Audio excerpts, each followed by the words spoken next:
everyone. You listen to another episode of Let's Talk Sports with Tim McCain. I am here. I have the pleasure, first off, of interviewing Todd Monroe from Matrix MMA. And before I ask any questions, the first thing I want to do is I want to point out something. So I just will say this. When it comes to Matrix MMA, it just seems like there's something different. Okay. There's like a savageness, a humbleness, but a savageness that you guys have when you carry yourselves in the ring and also outside the ring. Where does that come from? I think that comes from what Matrix MMA is built off of, pretty much. We're built off the basis of hard work.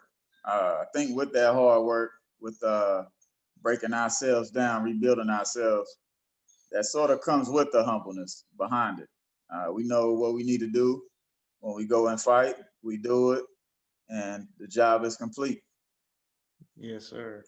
Yes, sir. So when did you actually start Matrix MMA and what led you to start it? Okay, well, working out is something, I've been into since I was about 15, 16 years old, looking up to older siblings. Went through school, graduated from North Carolina A&T in logistics. Aggie pride. Yeah, there you go. Went to work in my field and was feeling a little empty. Like this wasn't really what I wanted to do. So next, I saw a friend of mine who was boxing. I want to give a shout out to another gym owner, Meshach Adams. He has an MMA gym as well, Primal Fitness. And connected with him, started going to a local boxing gym and met a couple people who had a space, had a vision, and we connected on a vision and put a gym together. Yes, sir. Yes, sir. So you started 8 years ago. How old were you when you first started the gym? And as an African American man, what was it? What was it like creating something and building your own business? Okay. Well, let's to rewind. I started competing about 8-9 years ago. I was about 8 years ago. I started late with competing in boxing. I was 27 years old when I started fighting. I knew then that, I had to work hard to catch up with these young bucks. I know they're starting at 15, 16, so I had to put in double the work, working out 2-3 times a day, every day. From there, I started competing, started winning, started getting recognized. And probably around the age of probably about 3 years into my career, 3-4 years into my career, that's when I started the Matrix MMA. I got my certification, personal trainer certification.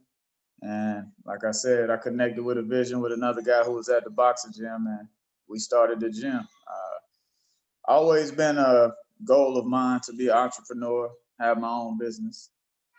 Like I said, hitting that clock every day for somebody else I wasn't passionate about that. So, yes, sir. Of course, I have had my hardships. I actually lived in my gym for around 2 years. Built it up from one client and worked hard with my fighting, worked hard learning my personal training and getting clients results and getting fighters results. And my business is built from my first client to now. I've been probably had my business running for about 5-6 years now. Never went backwards, always forward. Yes, sir. Yes, sir. And what have the relationships been like? Building Matrix MMA, you're building up some of these fighters. How have some of these fighters' lives changed through your Matrix MMA gym, professionally and personally? Well, with me personally, I think the reason why I'm attracting these fighters is because these fighters come to the gym and I'm a person who leads by example 100%. I'm 36 years old. These fighters are coming in anywhere from 18, to around my age. And I'm always going to be the hardest worker in the gym. So that's why they come, they see me work, and they stay. You know, it's not a lot of other coaches doing that, that put in the work with the fighters. Yep. Still competing as well. You know, right phone call comes my way, I'm back in the ring. Yes, So sir. had a couple offers here lately. They didn't really meet my criteria, but you know, I stay active and I stay ready. And like I said, I sort of lead by example. So first and foremost, you know, that's why I think the fighters appreciate that, and that's why they stick around. And plus, they're gonna reap the rewards from the hard work as well. Uh, I've seen, I think one of my first fighters, top fighters on my team, Ferdinand Goki, he came in. He has a nice backstory, but he's worked hard. He's worked 2-3 jobs. He just graduated from North Carolina A&T. You know, came to this country, not from Togo, Africa, and not speaking any English. And like I said, just got his degree from A&T. He's also in the Fireman Academy right now too, trying to complete another goal. And you know, working out, doing big things. And so, like I said, I like to lead by example, and I think the fighters are just following suit. Yes, sir. So where did that come from? One, leading by example, but also being the hardest worker in the gym. Is that something that you developed over time, or was it something that you were born with? Uh, Definitely probably wasn't born with it. Of course, yeah, I was an active child, but I played 3 sports in high school. Played football, I wrestled, and I ran track. Qualified for the state tournament a couple years in wrestling. Wow. State champion, track on a couple relay teams. And then I was always small, so I did did a little bit on the football field, but not too much.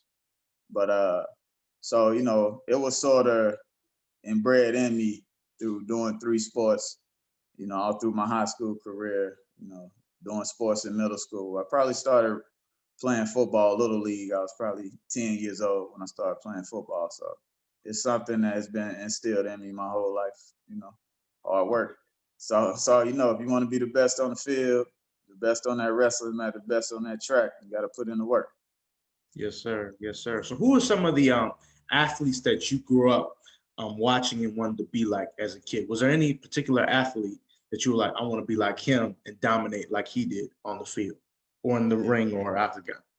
Right. So my first sport I loved was football.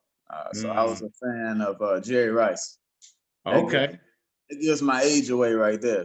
They don't even Nah, people don't even know who Jerry Rice is. nah.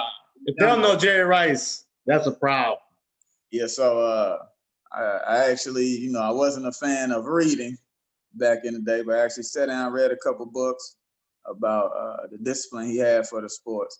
One thing I Mm, remember is that I think his father was some type of mason, build houses, and I remember him saying that his father would literally throw him bricks, and he would catch them and run them to the house to stack them.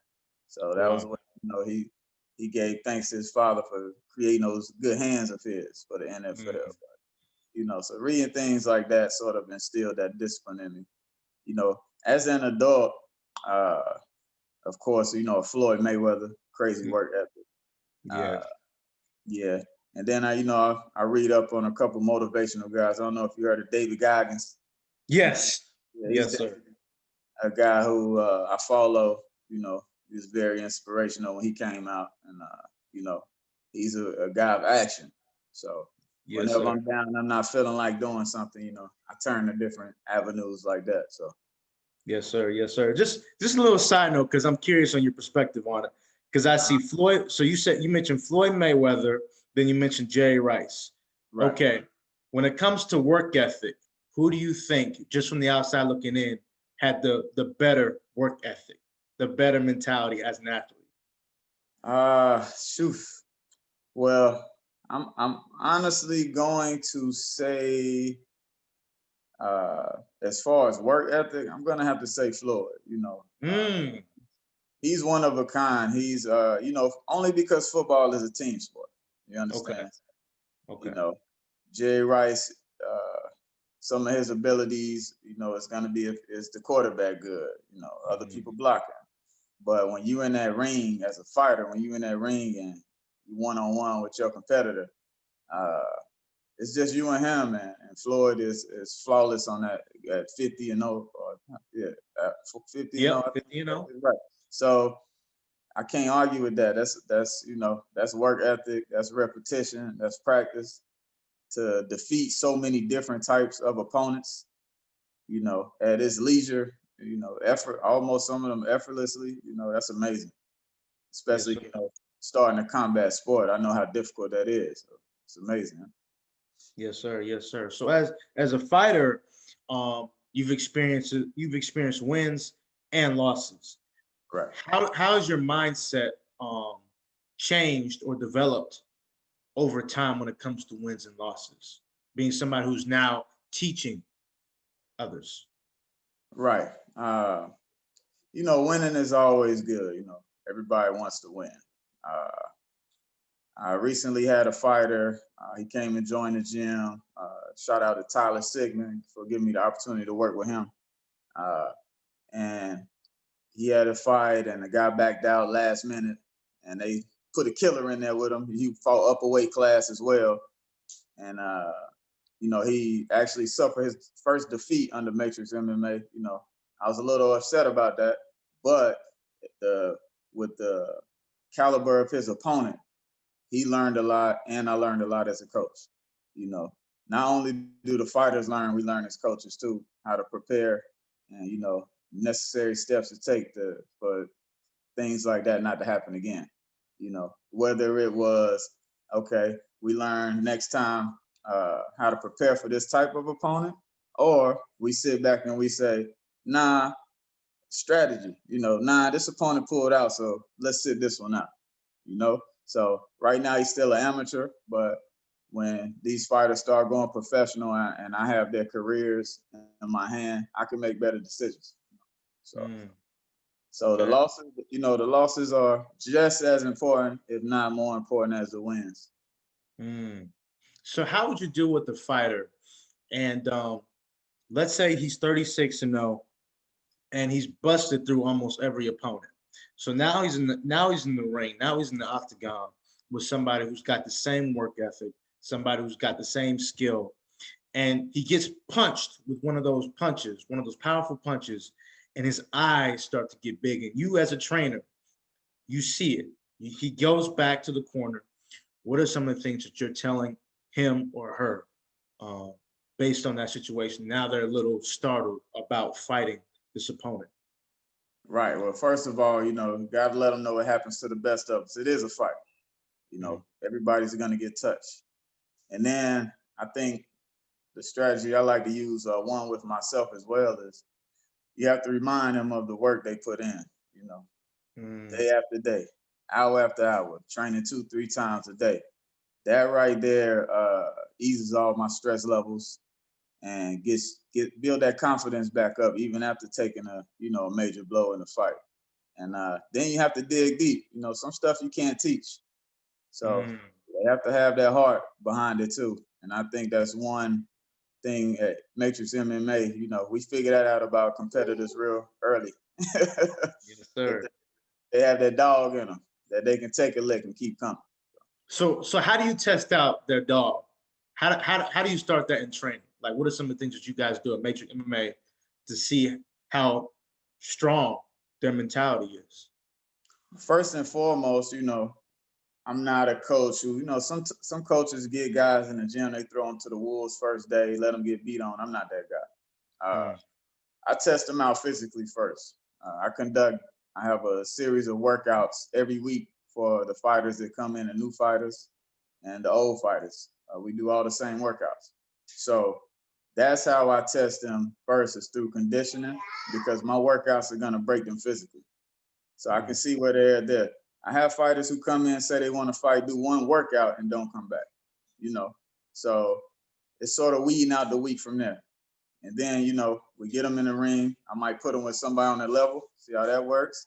And then, as they learn more, I let the older fighters, the more experienced fighters turn it up a little bit, just to see where they at. So it's a process, you know. It's not a day one thing.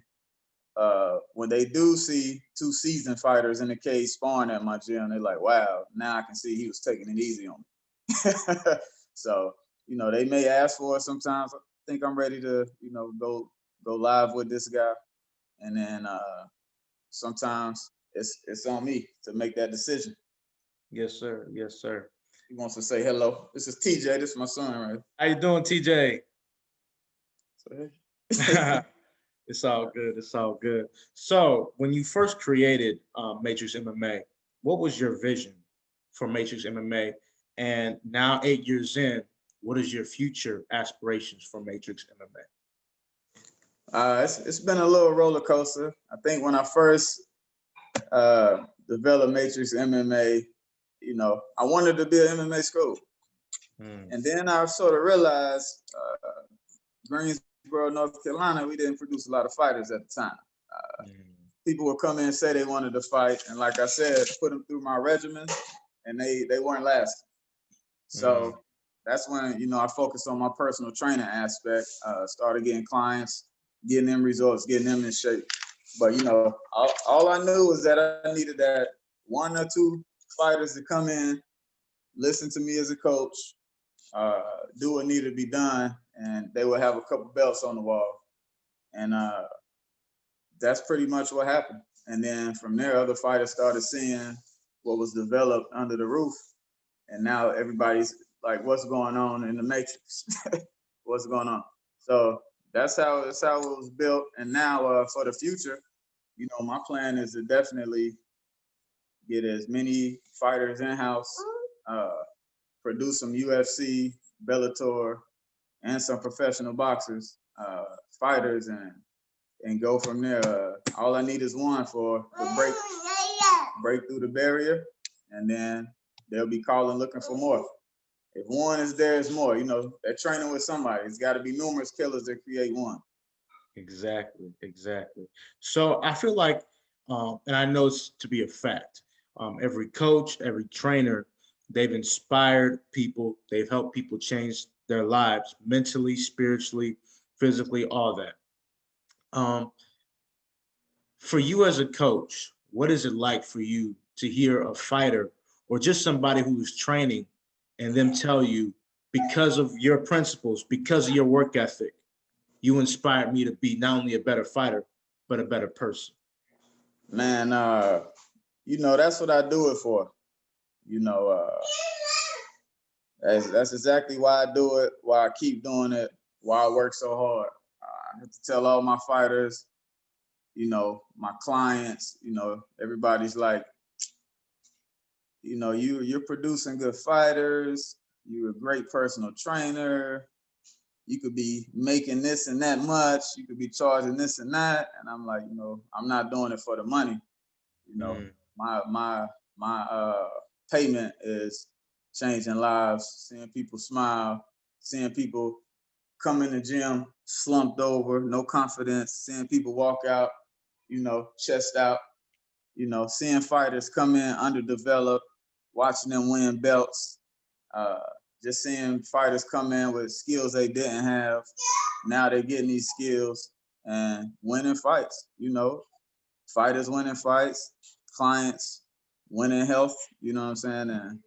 And everybody moving forward. So that's the main reason, you know, I will never let this business go under, and I give my all, make the necessary sacrifices to keep it running. Yes, sir. Yes, sir. So when is Matrix MMA? When is the because y'all had a great event at Trifecta Fight Club. Shout out to Daniel Edward. Right. Y'all had a great event.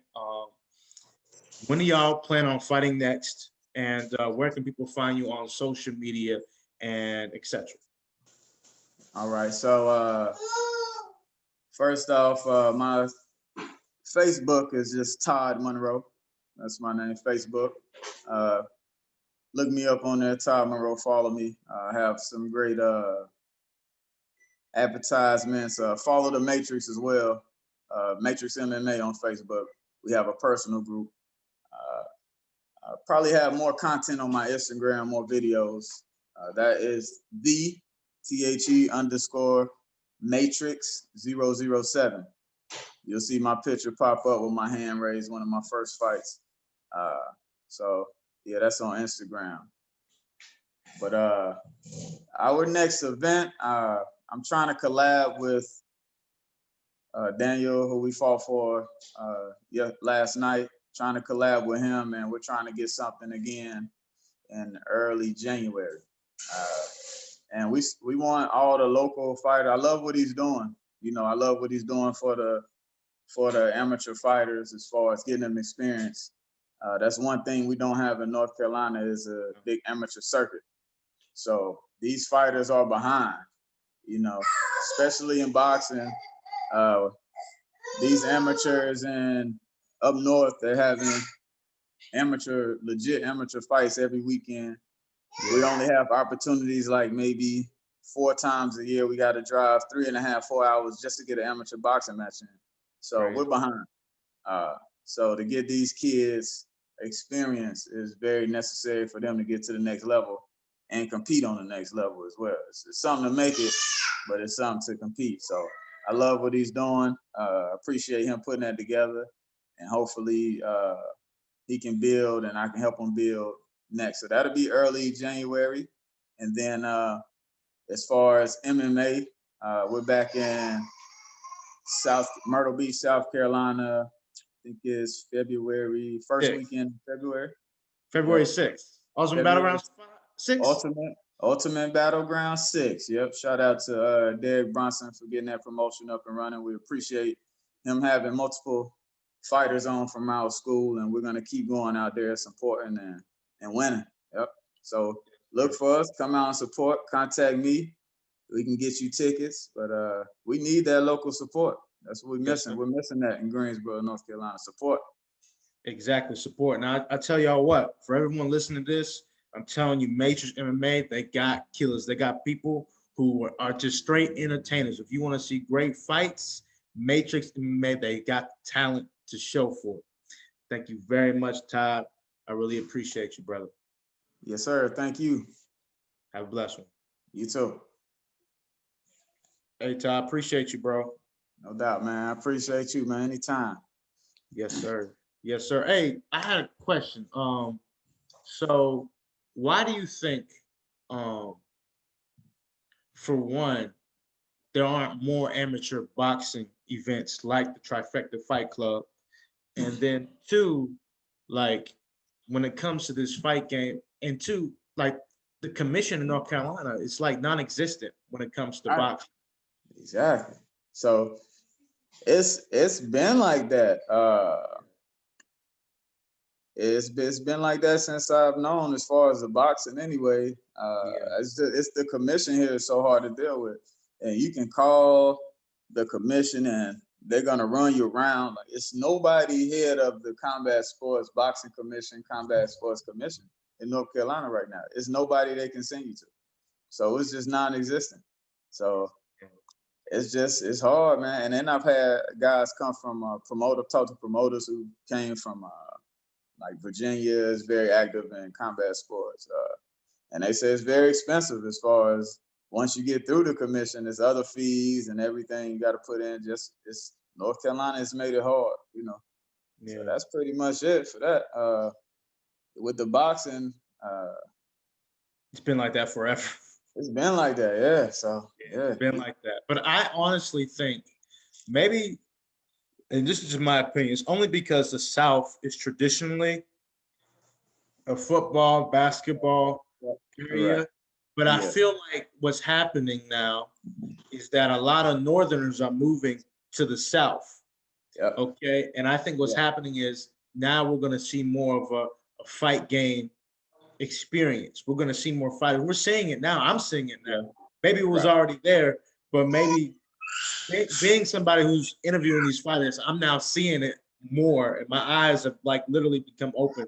And I didn't even know all the fighters, all the great fighters here in North Carolina. I didn't even know about it till like 2 years ago. Right. Yeah, so, and that's sort of, I mean, to be honest, 2-3 years ago is sort of when it started booming. You know, of course, we've had our standouts before then, but as far as collectively, it's only been about 2-3 years since That's crazy, Swat. A lot of these kids want to compete in combat sports, and you know we've had an influx of people wanting to actually fight now. Like I said, my gym's been open for 5-6 years, and 2-3 real people that wanted to fight come through the door, and now you get all types of ages and kids coming through talking about they want to fight. And you know, it's just sort of, it's still, you know, you can, it's crazy because you can talk to people out and you can say, yeah, you know, I do mixed martial arts. Have you seen, you know, the UFC or cage fighting? Like, no, never seen it. So it's like a lot of people out here that still don't even know what MMA is. So, that's you know, crazy to me. I get that. I get clients that come to my gym to work out. They have never seen an MMA fight. They have never seen a cage fight, a UFC. I'm speaking a foreign language to them, and they're like, "No, I don't want that. That sounds crazy." Yeah, I know. They're like, "Wait, so this ain't WWE? Like this ain't WWE?" Yeah. That is crazy. But hey, question. This is my last question, actually. So you were actually at Ultimate Battlegrounds 5 previously, right? Right. Yeah, that's crazy. I should have introduced myself then. I don't know what I was doing. You were there, right? I was there. Right, that's what I thought. Yeah, that's why I sort of recognized you at the Trifecta event from the Tony interview you did with Anthony Jackson. Tony Jackson. And then I saw you at Myrtle Beach. So yeah, I should have introduced myself. So the whole issue that I told you about previously wouldn't happen. Right. Yeah, that's fine. I was like, who's Todd Monroe? Who's Todd Monroe? I was like, oh, he's Todd Monroe. I was like, wait a minute. That's different than the guy I saw on Facebook. Something's tricky. Yeah. But I just went with it. So, but hey, Todd. I'm glad we got it right. Exactly. But hey, Todd, I really appreciate you, man. You have a beautiful son, man. How many children you have? I have 2. I have a daughter who's 3. My son is 1.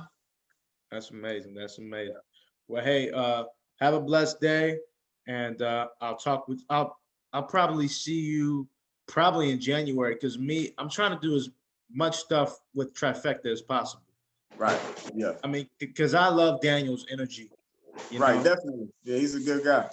And I think honestly he could be somebody that could help promote the fight game because of how personable he is. Right. Exactly. Yep. Yeah. You know what I mean? I think that's what the fight game needs. Yes, sir. So, hey, brother, you have a good one.